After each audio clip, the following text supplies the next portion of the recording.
What's good, YouTube? This your boy, Bill Mehari here, representing MehariNation Sports Podcast here. Breaking news today. Luis Ortiz and his camp broke the silence today.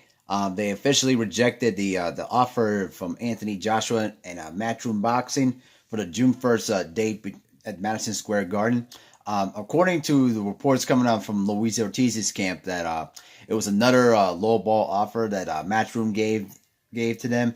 It was basically another incentive there, which is basically I think it's the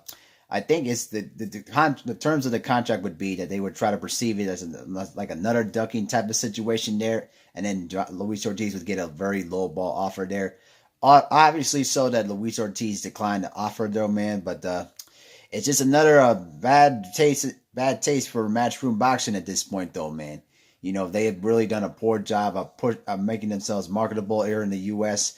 And, you know, they try to push out the Anthony Joshua as best they could, but they've done a very poor job of it. And let me tell you this right now, Eddie Hearn is really making himself look bad out here in these boxing streets here in America.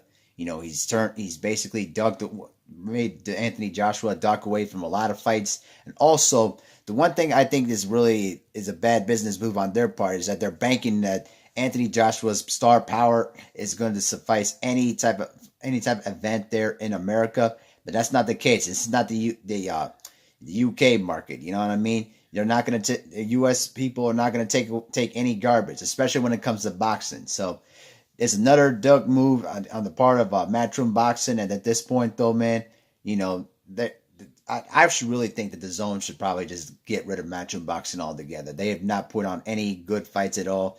You know, now that I've heard that it's going to be an announcement tomorrow that they're going to announce the replacement opponent for, it was then Gerald Miller, but obviously he failed 3 drug tests there. It's rumored to be a possible new heavyweight that it came into Matchroom Boxing, Michael Hunter there. So, you know, just as any of us in the LDBC, you know, kind of reported on that though, man. So, you know, it's another shame that, that Matchroom Boxing does it again to Luis Ortiz though, man. But I don't blame Luis Ortiz for ducking the offer, because at the end of the day, you know, he's got to look out for the best interest for himself and for his brand and for his family. And that kind of lowball offer is not going to suffice, though. But that's all I got for now. I'm going to go on live at 8 p.m. Tonight, though. I'm going to talk about the definition of a point guard in basketball there. You know what I mean? Something for the more of my basketball subscribers. But that's just all for now. This is your boy, Bill Hari, representing MehariNation Sports Podcast there. Shout out to the entire LDBC. Shout out to the entire Lions Den basketball and boxing community. And we out. Peace.